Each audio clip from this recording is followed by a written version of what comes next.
You know, I was in a strong relationship. We were so close, we were madly in love. We broke up. I'm still in that pain. I still miss my partner. It's been many years. I'm not yet out of it. If you find it similar to your story, then my advice to you: breakups are terrible, even if they are handled with compassion. They can shake you to your very grounds and force you to question yourself why it happened to me. Breakups not only break the relationship but also breaks your trust in people and your faith in love.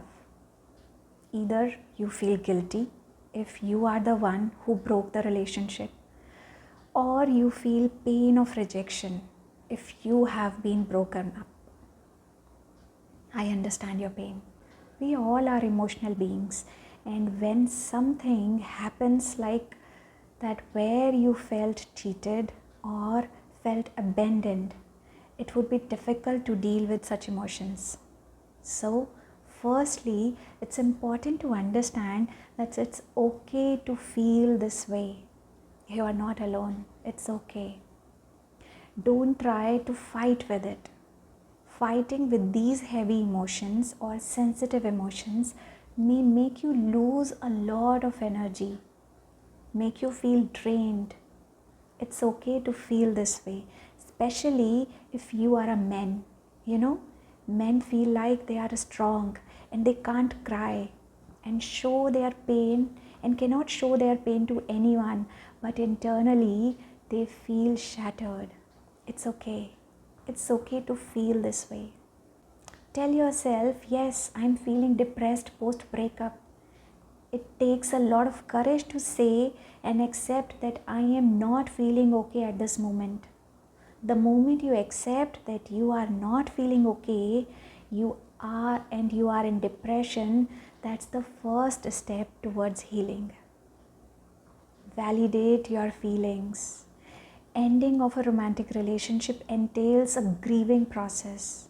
It's a natural process. Every wound takes its own time to heal, physically, mentally, and emotionally. But what if I tell you that a breakup is not the end of your life? Rather, it could be the catalyst for your transformational journey, an opportunity to rediscover your true self and unlock a life you never thought possible. Would you believe me? Today, we are about to challenge the societal norms and dive into the eye-opening truth that embracing your pain to get to your own inner peace. Allow yourself to grieve. Allowing yourself to grieve means not rushing the healing process or trying to suppress your emotions. Once I met a lady professor. She was a lecturer in a university. She came to me and shared that she is suffering from many diseases such as digestion issues, BP problem, sleep disorder, PCOD, thyroid, and many more. I asked her with surprise, how come so many issues? She said, I am in depression from last 2 years post my husband's death. After a deep discussion with her, she confessed that she did not cry for even once post her husband's demise. I asked why. She responded, because people were continuously asking her to control herself. You know, you are a strong lady, you are a professor in a university, you can handle this. Nothing to worry about. Don't cry, don't worry. We are there with you, we'll help you. She suppressed all her grief and piled up all the emotions that were needed to flow out of that body in that moment, because she was scared that she will be judged if she will cry.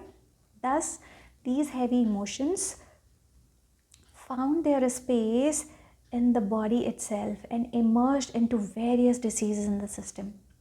The moment she realized that she can cry out loud, it's okay to feel that emotional pain and she can express it loudly. She cried for next few days. She accepted all her emotions that she was ignoring, rejecting, suppressing, and burying inside her. When you grieve, deal yourself with empathy and compassion, not with hatred, guilt, and worthlessness. Treat yourself with compassion and empathy rather than judging yourself. And if you keep thinking, why this happened to me? What was my fault in this? No, it's not your fault. Many things in life just happens and they have their own reasons for it to happen. One thing you need to do, yes, you have to do it. Remove all the belongings of your partner that is not in your current relationship. Don't keep anything around you that reminds you of that person, because it would add more memories to your system and would not allow you to dry your previous emotions. Remove all your belongings and never look back. I know it may sound rude to you or very irrational, but trust me, it is the most important step that helps you to recover and heal yourself. Either you can look back or you can see new opportunities waiting ahead for you. Choice is yours. Many people I notice they keep repeating their stories in front of everyone they meet. I was in a strong relationship. We were so close. We were madly in love. We broke up. I'm still in that pain. I still miss my partner. It's been many years. I'm not yet out of it. If you find it similar to your story, then my advice to you is to stop. It's a trap. Don't get stuck in this step, because it's time to move forward to the next step in life. Are you ready to detach, retreat, and unleash the boundless potential that lies within? Let's dive deeper and change your perspective, who you are, how you perceive yourself, what's your purpose, and the limitless possibilities that await when you truly cut off from the world to discover yourself. Don't hurry to look for another relationship to distract yourself or feel better right now. Many of you may think of getting into another relationship so quickly so that they can avoid the process of breakup and grieving and healing. They don't want to feel that emotional pain. They think finding a new partner can help them.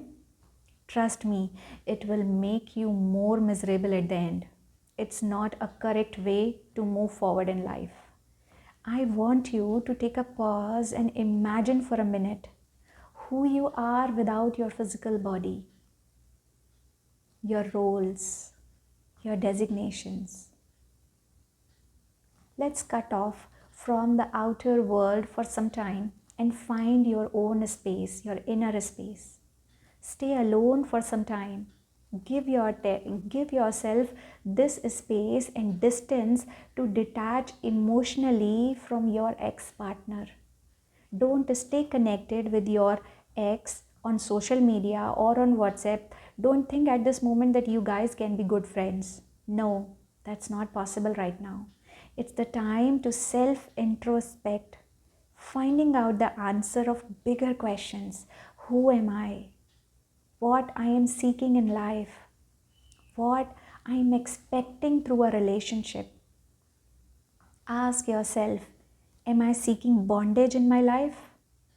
Being in a relationship depending on someone, or I am seeking freedom and liberation in life, where I have control on my own emotions, where I have expectations from myself only, where I am responsible for everything. Ask yourself, do you want to give your remote control to others, or you want to keep its access to yourself only?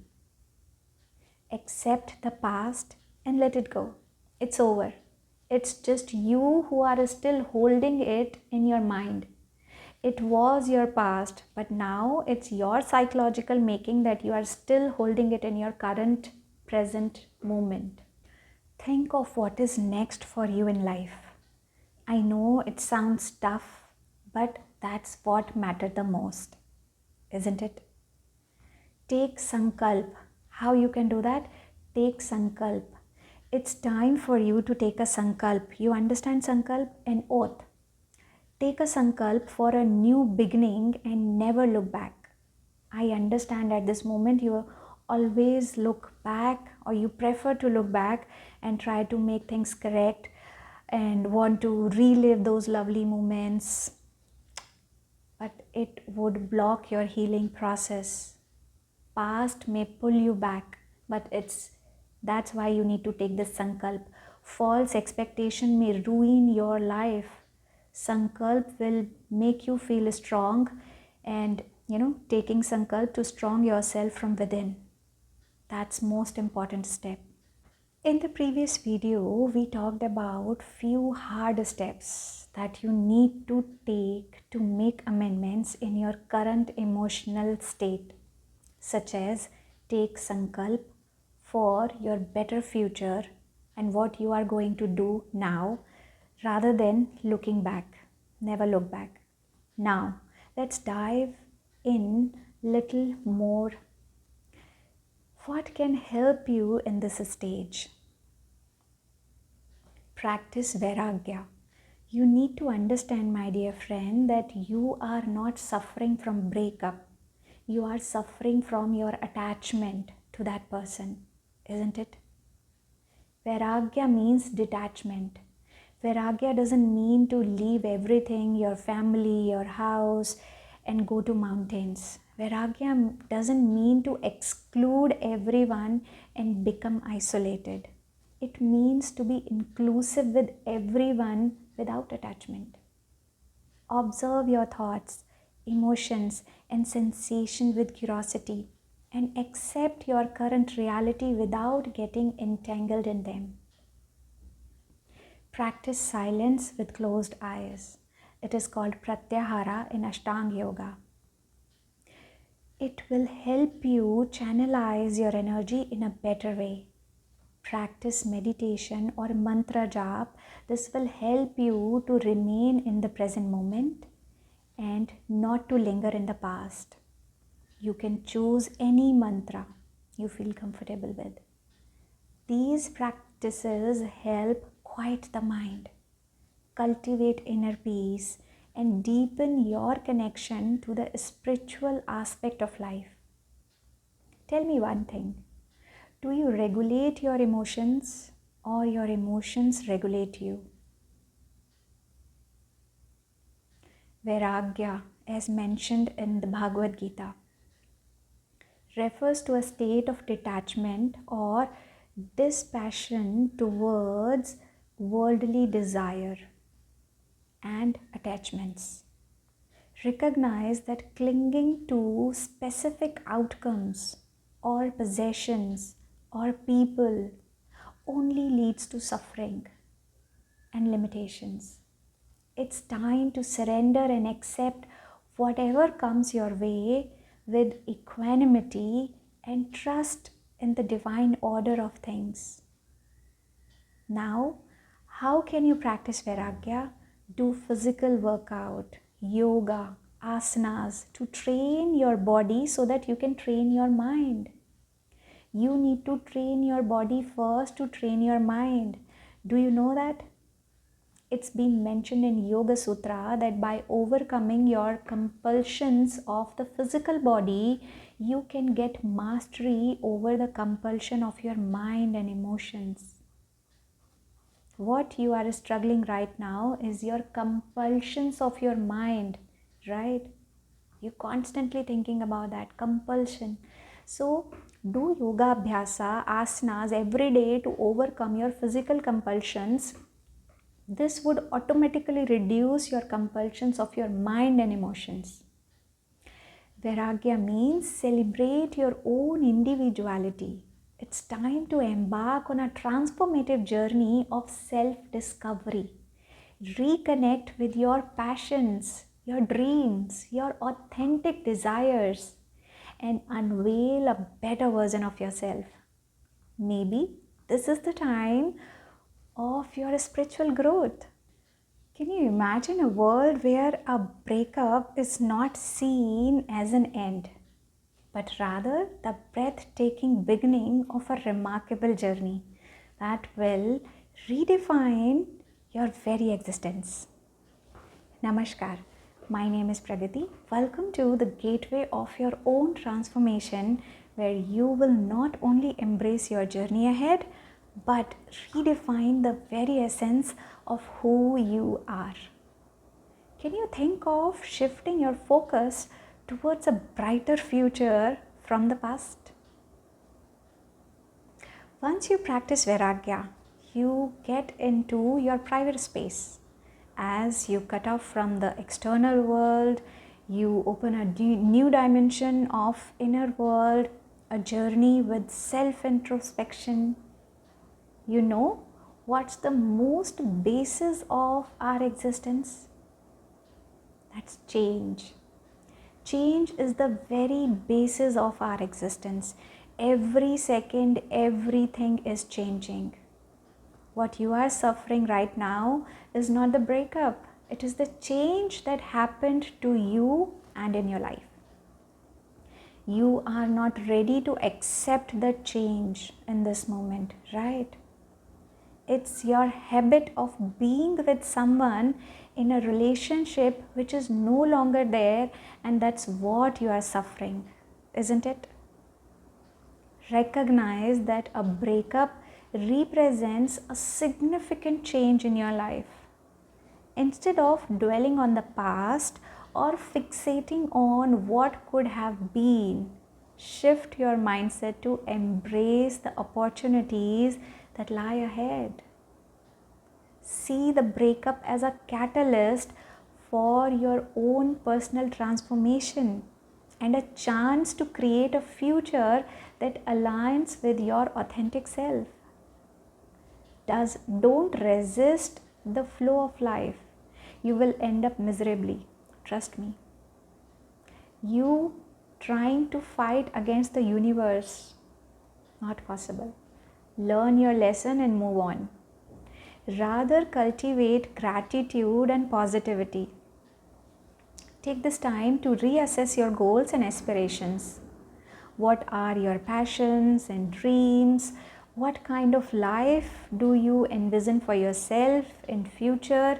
Setting new goals and intentions allow you to channel your energy and focus into a positive direction. Use this time to craft your better self, right? Leave your fixed mindset and develop a growth mindset. Stagnant water gets stinky and dirty with time. So learn to flow spontaneously with ease. The best way to deal in such situation is to think of yourself helping other people out who are miserable post breakup. Shift your focus from swarth, selfishness, to paramarth, helping others. Change is not always bad.